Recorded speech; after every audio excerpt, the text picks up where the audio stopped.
O Botafogo estreia no Carioca amanhã contra o Maricá no Nilton. O time vai ser misto, né? Cheio de garotos, porque o elenco principal só se apresenta na próxima terça. Só que parece que essa data aí tá ameaçada.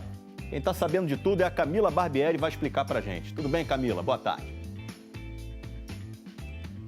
Oi, Escobar, boa tarde para você, para todo mundo que está com a gente. É uma grande dúvida, né? Isso porque um grupo de jogadores do Botafogo, da equipe principal, que ainda não se representou, alega que não recebeu valores envolvendo a premiação da Libertadores.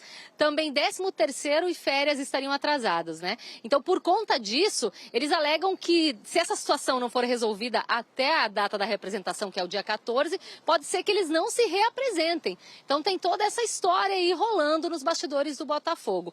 Ontem o Botafogo divulgou uma nota dizendo que esse valor foi recebido no dia 27 de dezembro, mas por conta de fluxo de caixa, esse recesso no final do ano, não ter pessoas do financeiro para fazer esse repasse aos jogadores, esse valor ainda não chegou à conta de alguns deles, viu, da equipe principal. E a tendência é que o Botafogo trabalhe com 20 dias úteis para fazer o pagamento desses jogadores. Então, se isso não for regularizado, até terça-feira pode ser que eles não se reapresentem. Seguimos observando e analisando essa situação, acompanhando tudo de perto, Escobar. Valeu, Camila Barbieri. O São Paulo está se acertando agora com o Botafogo, uma discussão de um ano, que é o Lucas Perry. Porque justamente por essa conta que o Rodrigo está dizendo, o São Paulo tem o direito do clube formador. Aí o Botafogo vai lá e diz que a venda do Lucas Perry foi por 0. Então ele tem que pagar 0. Não foi 0, Lucas Perry, mas assim, o dinheiro Não, tá pequeno. aqui, PVC, 4,1 milhões de euros. É o que está registrado no balanço do Lyon que eu li agora. Então é bem seguro esse dado, né? O São Paulo tem ali 2,5%. Se são 30 milhões, o São Paulo tem um outro dinheiro para receber. Se são 10 milhões, o PR não vale 20 milhões, ok. Mas também não vale só 4 milhões e 100. O São Paulo discutiu isso por mais de um ano com o Botafogo. Porque agora está chegando a um acordo com o Botafogo para o Botafogo passar um dinheiro mais equivalente ao que valia o Lucas Perry.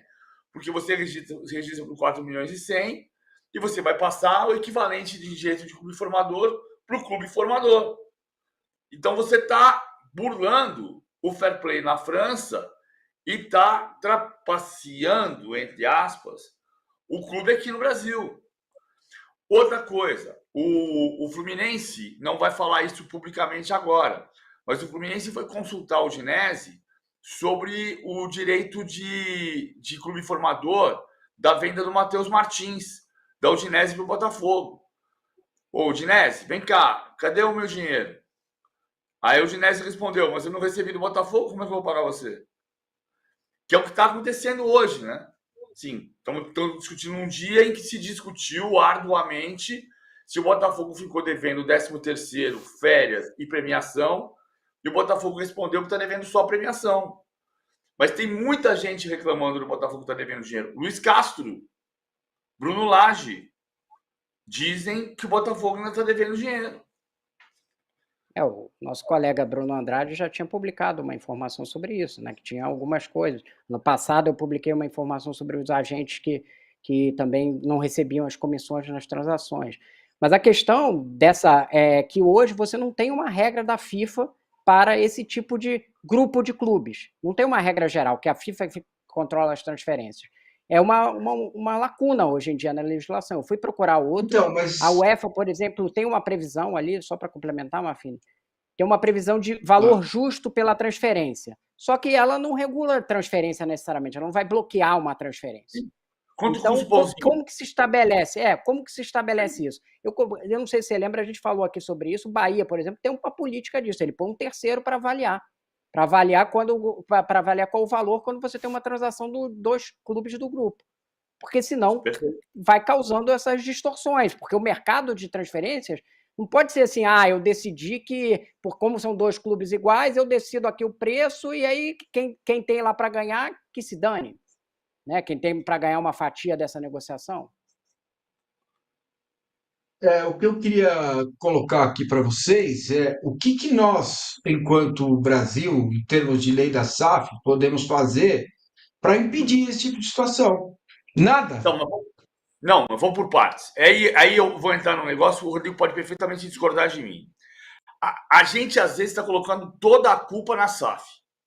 E não é culpa da SAF. Né? Vamos voltar lá nos anos 90. Não havia o que a gente chama hoje de MCO, multi-clubs, ownerships, multiclubes, proprietários de multiclubes.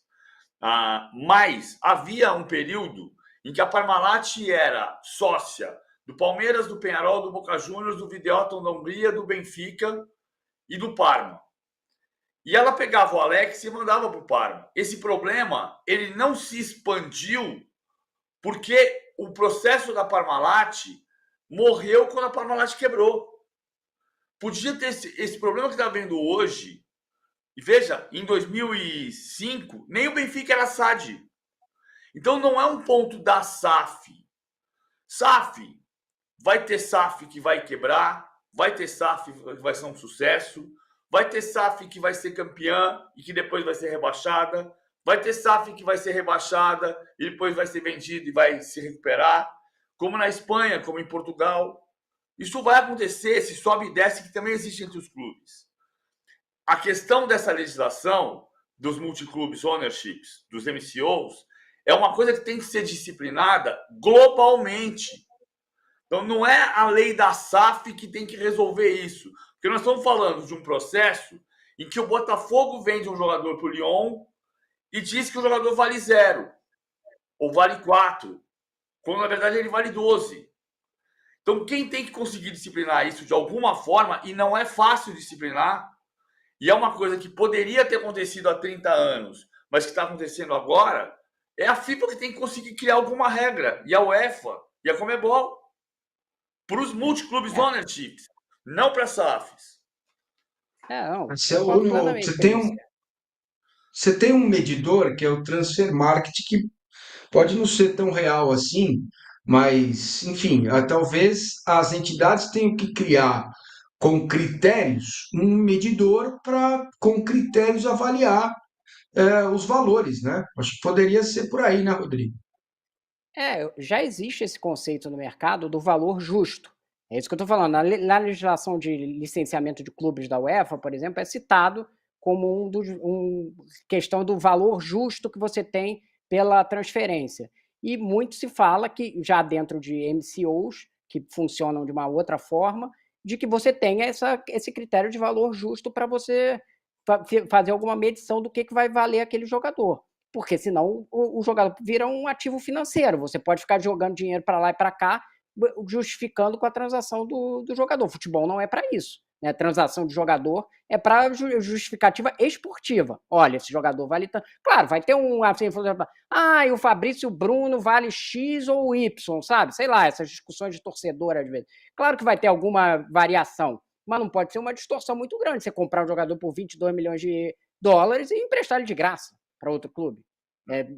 Tá claro aqui que tem uma questão, né? Hoje, a lei que está, o lugar que está em escrutínio é na França, porque tem uma lei lá de fair play, eles vão ter que analisar se de alguma forma isso burla ou não a lei, mas está claro que o Lyon está ganhando uma vantagem financeira ali em relação aos outros clubes a botar jogador de graça quando ele hoje está com dificuldade de contratar.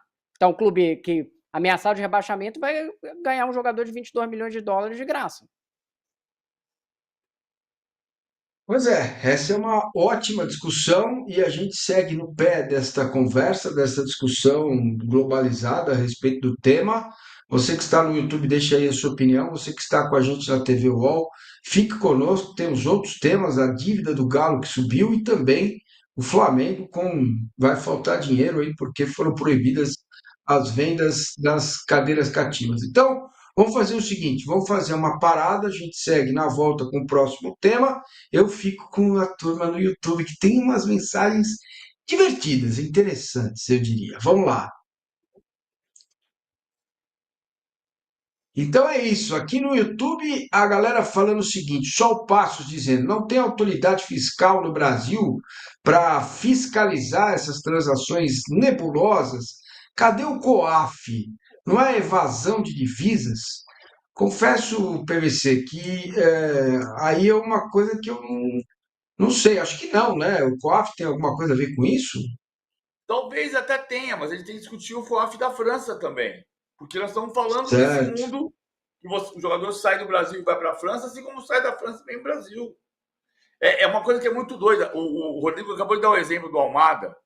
É um exemplo muito bom, porque o Almada é o jogador mais caro já contratado por um clube brasileiro. Só que ele foi contratado por um clube brasileiro e jogou 6 meses e foi para a França.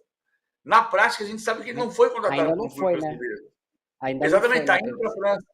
Teoricamente, É, está indo não, para a porque França. isso é uma coisa curiosa, né? Ele, no meio de dezembro, ele disse, ó, acabou, Botafogo legal, não sei o quê, tô indo para o Lyon. Até agora, não apareceu no elenco do Lyon, não está registrado na Ligue 1. Que agora? Ele está uns 20 dias aí no limbo, o Almada, né? Ninguém sabe o que está acontecendo com ele. A gente sabe que o Textor está tentando reverter a questão da possibilidade de registro, mas foi curioso, né? Porque ele se despediu e ele não foi para o Lyon até agora. E você viu o Tá caso do bom. Dani Olmo, Deixa né?